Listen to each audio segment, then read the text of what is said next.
Salut la team, c'est Anthony et aujourd'hui on se retrouve pour une nouvelle vidéo. Donc dans cette vidéo, je vais vous expliquer comment réussir son premier investissement locatif.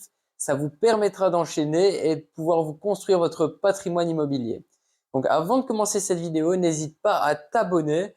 Donc tu cliques juste ici, tu peux mettre un petit like sur la vidéo et surtout, donc je vais mentionner 5 points. Si tu vois des points supplémentaires, n'hésite pas à me les mentionner en commentaire.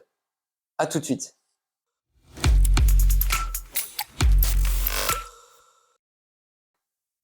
Voilà, le premier point, c'est d'acheter à un bon prix. Vous avez ciblé votre zone géographique dans laquelle vous souhaitez investir et vous allez analyser un petit peu le prix des biens qu'il y a sur le marché. Si la moyenne des prix des biens est à 150 000 euros, plus ou moins, eh bien votre objectif sera de payer en deçà des 150 000 euros. Une fois que vous avez trouvé votre pépite, donc où vous avez fait une bonne affaire, eh bien vous avez la première chose qui est déjà réussie. J'ai fait une petite vidéo où j'explique comment je trouve des biens off-market. Elle est assez intéressante. N'hésite pas, si tu as aussi d'autres astuces, tu peux les mentionner en commentaire. Et bon, tout est bon à savoir. On est sur une page où on partage un maximum d'infos, d'idées.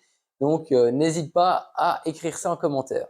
Le deuxième point, c'est connaître sa capacité d'emprunt. C'est assez simple. Tu te rends chez ton banquier ou chez ton courtier et tu lui demandes de connaître ta capacité d'emprunt. Si celui-ci te demande un compromis de vente signé, eh bien, il y a toujours moyen de négocier et tu lui expliques que c'est dans l'optique justement d'acheter et pas aller au-delà de ce que tu peux emprunter. Donc, ça va te permettre deux choses. Tout d'abord, de te réconforter et simplement de te dire que tu peux aller jusqu'à un tel montant. Et deuxièmement, d'avoir un pouvoir de négociation face à ton vendeur. Je m'explique.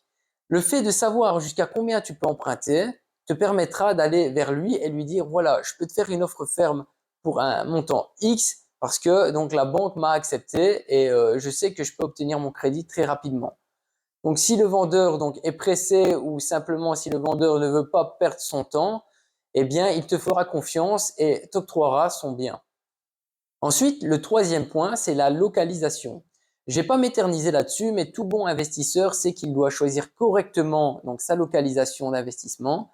Ça lui permettra donc de louer donc facilement et de voir aussi par la suite quel type de location il fera. D'ailleurs, c'est le quatrième point. On va définir quel type de location nous allons faire donc dans son premier investissement. Sachant que c'est le premier investissement et que l'objectif c'est d'avoir un maximum de cash flow, il faudra faire très attention dans son choix. Parce que si vous faites une location traditionnelle, vous allez avoir du mal à enchaîner rapidement. Je m'explique, si vous avez un crédit et vous remboursez 600 euros et que vous mettez votre bien à louer 700 euros, le cash flow il n'est pas énorme, sachant qu'il faut payer le précompte immobilier, etc., etc. Donc ça va pas être super intéressant.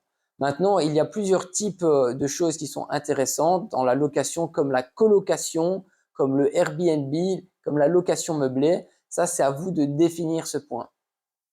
Donc aussi, une fois que vous avez défini le type de location que vous allez utiliser, exploiter plutôt, moi ce que je vous conseille, c'est de créer un effet coup de cœur.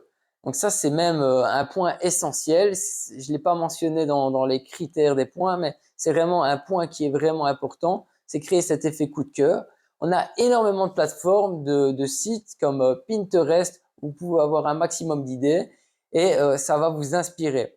Par exemple, vous avez certainement déjà vu l'émission de Stéphane Plaza où les personnes n'arrivent pas à vendre leurs biens. Ça prend des mois et Stéphane arrive avec donc sa décoratrice d'intérieur. Ils font un maximum de home staging dans la maison et ça crée un effet coup de cœur. Les gens viennent, rentrent dans le bien et ont un petit effet waouh. J'ai eu pareil récemment pour les locataires que j'ai mis dans mon bien. On a mis des belles plantes, des beaux cadres et une fois rentré, eh bien la réaction à l'unanimité était la même. C'était waouh, c'est super beau, j'ai envie de m'y installer. Et ça fait super plaisir. Et finalement, c'est des petites touches qui coûtent pas très cher. Bah, pour ma part, on se fournit quasiment pour notre petite décoration chez Action, le magasin qui coûte vraiment rien du tout. Et ça crée donc un effet coup de cœur qui vous permet aussi de mettre vos chambres plus chères et donc faire un cash flow qui est assez intéressant. Et le dernier point, c'est la mise en annonce. Donc, c'est vraiment pas le point qu'il faut négliger, sachant que vous avez tout fait correctement. Donc, tout se déroule parfaitement dans votre processus du premier investissement immobilier. La mise en annonce, elle est primordiale pour louer rapidement. Je m'explique. Moi, j'utilise des sites payants, donc des sites où il y a de la confiance, de la fiabilité, et les personnes qui s'y rendent donc sont aussi en confiance. Ils savent qu'en face d'eux, ils n'auront pas n'importe qui, un vendeur de sommeil ou peu importe. Donc, choisissez, définissez correctement où vous allez mettre vos annonces de biens. Et une fois que tout ce processus sera fait, eh bien, voilà, vous avez réussi votre premier investissement. Enfin, du moins, ça fait partie des très gros points pour réussir son premier investissement. Et vous allez pouvoir enchaîner car vous allez engranger un maximum de cash flow. On se retrouve très bientôt pour une vidéo et j'espère qu'elle vous a plu.